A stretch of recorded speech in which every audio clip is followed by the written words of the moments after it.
అక్క అన్నంత పని చేసింది. కొత్త పార్టీ పెట్టింది. పేరు, జెండా, అజెండా ప్రకటించేసింది. ఇక బాపు టార్గెట్ కానీ బాణాలు ఎక్కుపెట్టి చర్చకు తెరతీసింది.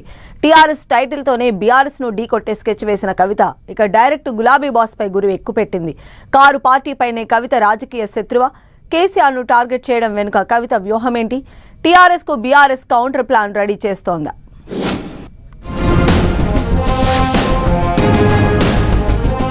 టీఆర్ఎస్ పేరుతో కవిత పార్టీ స్కెచ్ అదేనా? టీఆర్ఎస్ తోనే బీఆర్ఎస్ ను ఢీకొట్టేలా వ్యూహం. కేసీఆర్ నే టార్గెట్ చేయడం వెనుక స్కెచ్ ఏంటి? బీఆర్ఎస్ వర్సెస్ టీఆర్ఎస్ గా ఫైట్ మారనుందా? బీఆర్ఎస్ స్లోగన్ తో పవర్ పాలిటిక్స్ కు కవిత ప్లాన్. 10 నెలల సస్పెన్స్ కు తెరపడింది. ఎట్టకేలకు జాగృతి అధ్యక్షురాలు కవిత పార్టీ ప్రకటించేసింది. అందరి అంచనాలను తలకిందులు చేసి ముందుగా తాను ఇచ్చిన లీక్ ప్రకారమే పార్టీ పేరును అనౌన్స్ చేశారు. పాత పేరు, కొత్త ఎజెండా అంటూ గతంలో హింట్ ఇచ్చిన కవిత పార్టీ పేరును టీఆర్ఎస్ గా నామకరణం చేసింది. తెలంగాణ రాష్ట్ర సేన అంటూ ఎజెండాను ప్రజల ముందు పెట్టింది కవిత.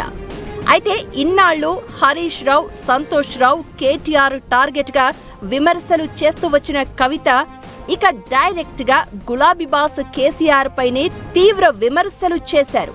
కేసీఆర్ మనిషి కాదు మరమనిషి అన్న కవిత ఆయన రాజకీయ పరిణతి కోల్పోయారంటూ కామెంట్స్ చేయడం తీవ్ర చర్చకు దారితీస్తున్నాయి. ఆనాటి కేసీఆర్ వేరు, ఈనాటి కేసీఆర్ వేరన్న కవిత గుంట నక్కలు తోడేళ్ల చేతుల్లో ఆయన బందీ అయ్యారని కూడా చెప్పుకొచ్చారు. పేదల ఇళ్లు కూలుస్తుంటే ఆదుకోవాల్సిన గులాబీ బాస్ ఏం చేస్తున్నారంటూ ప్రశ్నించారు. పైగా కేసీఆర్ హయాంలో ఒక్క ఉద్యమకారుడికి కూడా పదవి దక్కలేదన్నారు కవిత. మారిన కేసీఆర్ పంజాబ్ వెళ్లారు.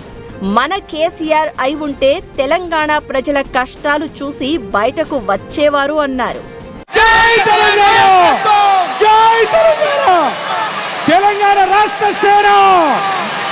ఇక ఇది ఆరంభం మాత్రమే, ముందుంది ముసళ్ల పండగ అంటూ కవిత చేసిన కామెంట్స్ ఇప్పుడు పొలిటికల్ హాట్ టాపిక్ అయ్యాయి. పార్టీ ప్రకటన రోజే డైరెక్ట్ గా తన తండ్రి గులాబీ అధినేత కేసీఆర్ ను ఆమె టార్గెట్ చేయడం చర్చకు దారితీస్తోంది. మరోవైపు టీఆర్ఎస్ పేరుతోనే బీఆర్ఎస్ ను ఢీకొట్టే స్కెచ్ వేసిన కవిత మిగతా రాజకీయ పార్టీలను పెద్దగా కార్నర్ చేయకపోవడం ఇంట్రెస్టింగ్ గా మారింది.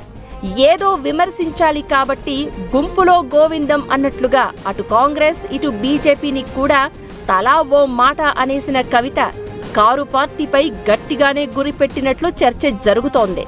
తెలంగాణ జాగృతి అధ్యక్షురాలిగా, తర్వాత బీఆర్ఎస్ పార్టీలో ఓసారి ఎంపీగా, 2 సార్లు ఎమ్మెల్సీగా పనిచేసిన కవిత ఇప్పుడదే బీఆర్ఎస్ పైనే విమర్శల దాడి చేయడం గమ్మత్తుగా మారింది.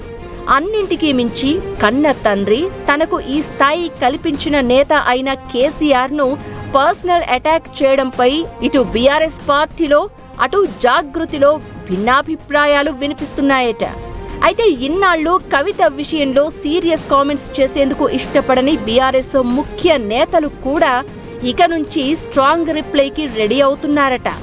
మాటకు మాట, విమర్శకు ప్రతి విమర్శతో సమాధానం చెప్తేనే కవిత వ్యాఖ్యలతో జరిగే డ్యామేజ్ను కంట్రోల్ చేసుకోవచ్చని ప్లాన్ చేస్తున్నారట.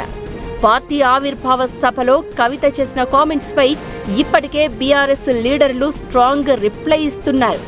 ఆమె పార్టీ పేరును ఉద్దేశించి ఒరిజినలే, డూప్లికేటే అంటూ బీఆర్ఎస్ ఎక్స్ లో కౌంటర్ ఇచ్చి పడేసింది. దీంతో ఇటు కారు పార్టీ కూడా కవితను గట్టిగానే కార్నర్ చేయాలని డిసైడ్ అయినట్లు కనిపిస్తోంది.